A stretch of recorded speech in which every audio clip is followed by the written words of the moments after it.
Welcome to Digital University, an online innovation from Ameriprise Financial. In this video course, Git Best Practices, I'll be demonstrating some solutions to increase your productivity as a developer. Before we get started with our video course, let's have a quick recap. What is Git? Git is sometimes known as an SCM or version control software.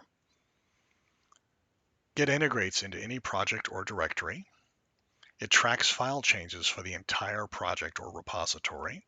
It uses commits to capture project snapshots, and it provides a suite of command line tools and integrates into IDEs and is offered as part of third-party commercial software such as Tower. Git provides this idea of branches, sometimes known as timelines, where multiple branches can be used in parallel, and each branch has one or more commits, sometimes known as snapshots, and each commit actually tracks one or more set of changed files within the directory. Git makes it extremely easy for developers to use multiple branches in parallel. However, only one branch may be active at any time, and work in each branch is independent of the other branches. And developers can use Git commands to easily merge branches. Now, each branch can contain 1 to n number of commits, and each commit is like a node in a timeline. So here we see our develop branch, where the oldest commit is at the bottom, and the most recent commit is at the top. Git commits allow developers to track a group of 1 to n file changes, where each commit is a snapshot of the project. We can conceptualize a commit as a dinner plate. And as developers make more commits within a branch, we can think of those commits as stacking up like a stack of dinner plates, where the oldest commit is again at the bottom, and the most recent commit is at the top. Each commit is tracked within the repository, and Git provides a history output to show the log of all the commits. Again, the oldest commit is at the bottom, and the most recent commit is at the top of the listing. Each listing is referenced by a SHA value, a secure hash algorithm value. Each commit has a title and an author.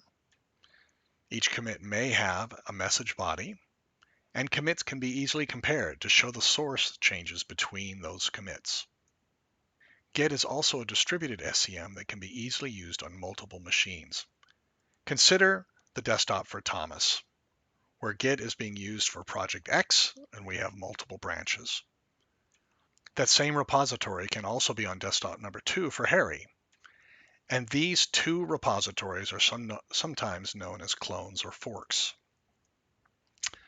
Now, Git as a software as a service is available online via GitHub or Bitbucket. And this software as a service, or these cloud services, allow the repository and the source code changes to be shared between multiple developers. The sharing is achieved through push and pull commands using the online repository, sometimes known as Origin. There are some excellent training courses for Git up on egghead.io. Follow the link below for more details. This video course is not meant to duplicate the courses that are available on Egghead. Instead, this video course focuses on best practices to increase your productivity as a developer at Ameriprise. The goal is to help you achieve better project sprint results, improve your team collaboration, use consistent VCS or SCM processes, and ultimately reduce your technical debt. So in this video course, on these video tutorials, we're going to be teaching you how to customize your Git log, how to use feature branches, how to rebase your branches, how to merge with conflicts and resolve conflicts, how to squash your commits, how to create a pull request, and how to conduct great code reviews. Some of the Git rules that you will hear me repeat many times through these tutorials can be summarized as follows. Use Git flow with feature branches. Rebase often.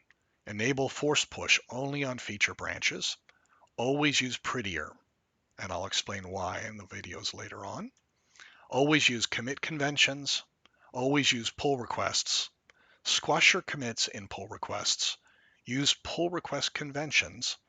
Always use code reviews and maintain a linear commit history.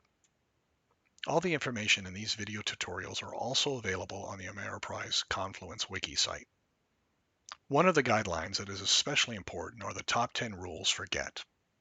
Click on the links below to be directed to the Confluence site or to an online PDF. Another great reference for Git is how to create and update pull requests. Again, follow the links below for the Confluence wikis or the PDFs. And finally, the last online resource for you is how to conduct great code reviews. Again, follow the links down below. So let's get started. I hope you enjoy the video tutorials.